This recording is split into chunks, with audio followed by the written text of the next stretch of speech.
Now the latest ITV News from Granada reports with Tony Morris and Lucy Meacock.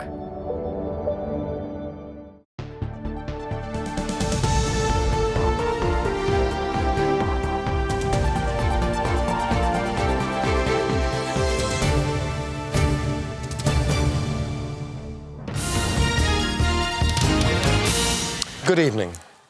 Correction. Fantastic evening and a very warm welcome to Granada Reports on a rather pleasant afternoon. Yes, as the great man said, a very warm welcome to Granada Reports. Hello, on a special programme this evening. Why should we still be talking about Tony in 2017? Because he's all around us. His legacy is all around us in Manchester. He was a decent, genuine bloke. Did you see me getting all choked up then?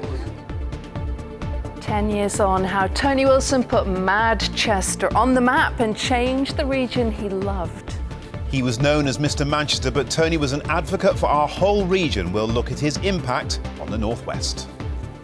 And we have a moving tribute from the poet Mike Garry. Also on the programme this evening, Gary Carter was left with life-threatening injuries after an unprovoked attack outside a pub. Now back at work, he thanks those who saved his life. And a new season in the Premier League and a new training ground. We're with Burnley ahead of the big kickoff.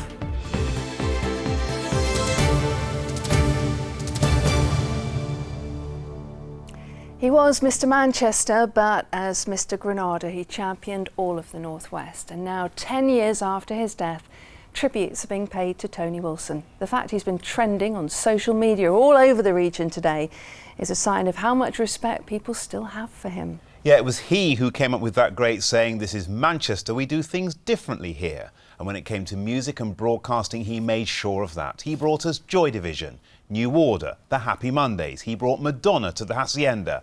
And so the name Manchester was born. But his influence went way beyond that, as we'll be finding out tonight. Let's start with the music, though. Our reporter Tim Scott has been hearing about Tony Wilson, the cultural catalyst.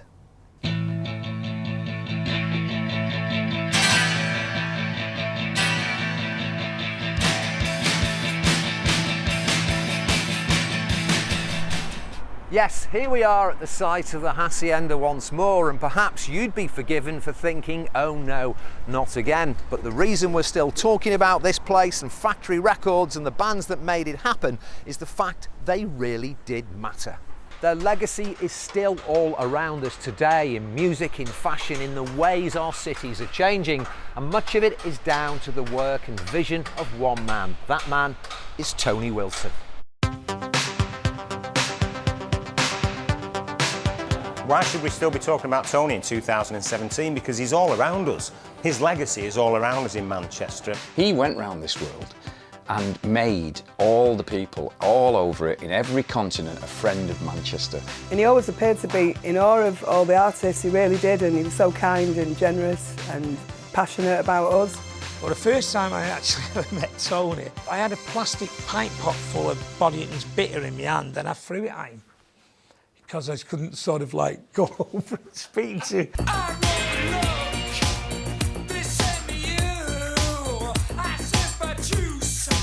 After success with the likes of Joy Division and New Order, the Happy Mondays were the next big hit for Tony and Factory Records.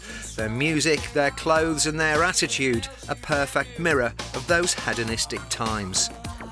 Tony brought me into this wonderful business of music and entertainment. He was always interested in other people doing something. He never saw any barriers or everything was possible.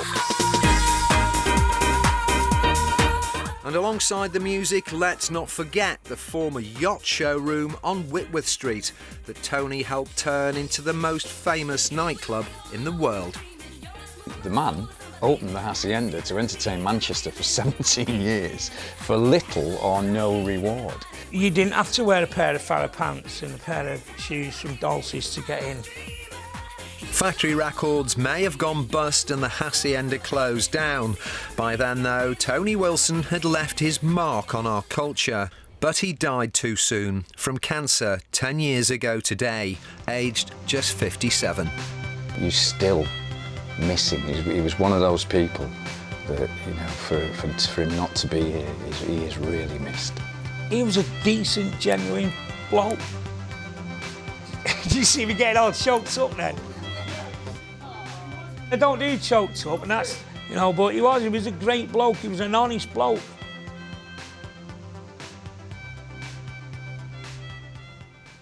Well, Tony is also credited with helping Liverpool become capital of culture. He used to proudly talk of the North West as a place where the Industrial Revolution and the trade union movement began and where the computer was invented. It was the place, he said, where all the big decisions should be made. He was also a devoted Manchester United fan, as he liked to tell us about rather a lot. And while he was signing and managing bands and running a record label and the Hacienda, somehow he also found time to fit in being a reporter and presenter on Granada television. And of course he had a style all of his own, as Adam McLean reports.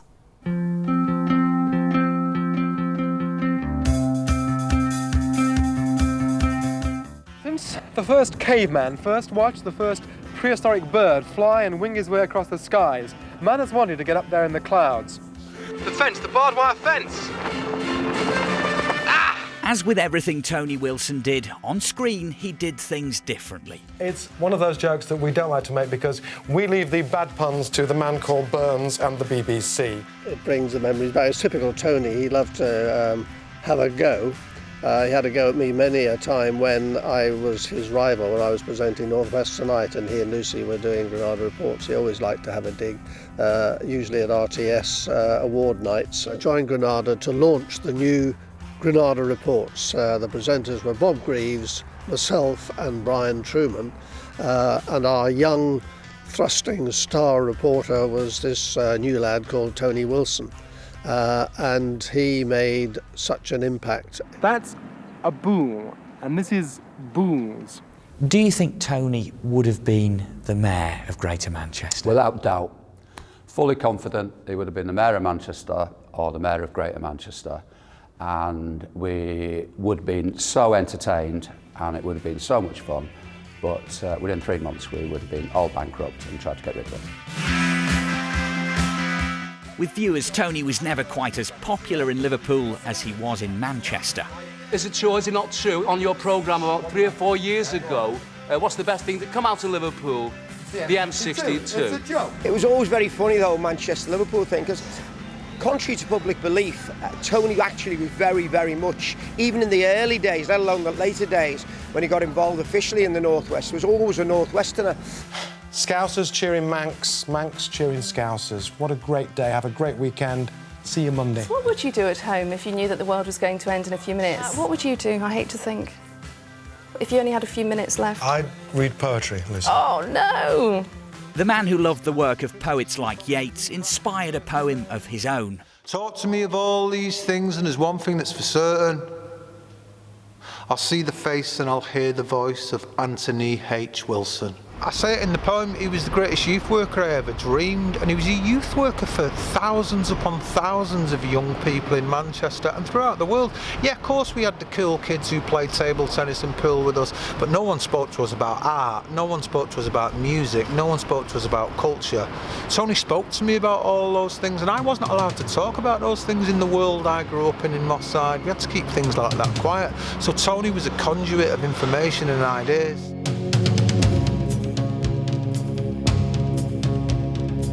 Tony's love for literature is reflected on his headstone at Southern Cemetery. It reads, "People drop out of the history of a life as of a land, though their work or their influence remains." Well, that's it. It's my last day. It's been emotional. Have a wonderful weekend. Good night.